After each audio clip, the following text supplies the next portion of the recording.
ఉపాధ్యాయులందరికీ శుభాభివందనలు.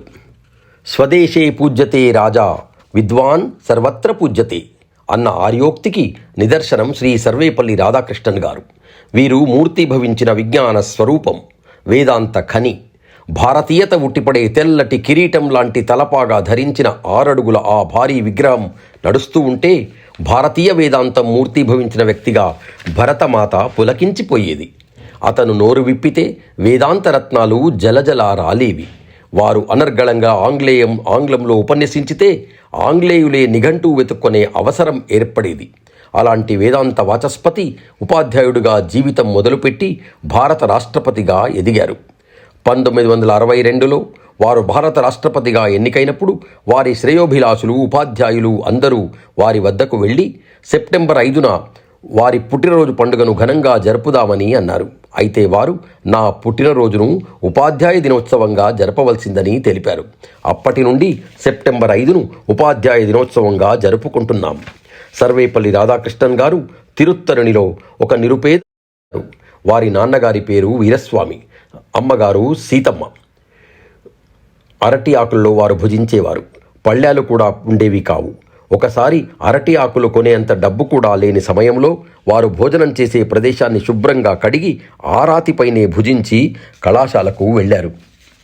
ఇంకొకసారి వారి కుటుంబం పోషణార్థం కొంత అప్పు తెచ్చారు. దానికి వడ్డీ కూడా కట్టలేని పరిస్థితి ఏర్పడింది.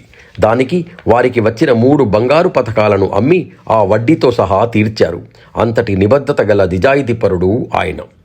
వారు మైసూరు విశ్వవిద్యాలయం నుండి కలకత్తా విశ్వవిద్యాలయానికి వైస్ ఛాన్సలర్గా వెళ్ళేటప్పుడు మైసూరు విశ్వవిద్యాలయ విద్యార్థులు వారి ఆచార్యునికి కృతజ్ఞతగా వారిని ఒక రథంపై కూర్చోబెట్టి వాటి గుర్రాలను జరిపి వారే స్వయంగా రథం లాగి వారిని వీడ్కోలు పలికారు.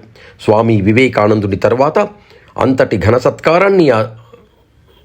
సత్కారాన్ని అందుకొనిన అపురూప మేధావి సర్వేపల్లి రాధాకృష్ణన్ గారు.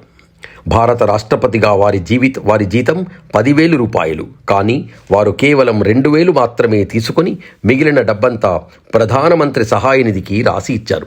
తాను నమ్మిన సిద్ధాంతానికి, భరత మాట పట్ల తన అంకిత భావాన్ని మనసా వాచా త్రికరణ శుద్ధిగా పాటించిన ఆదర్శవంతుడాయన.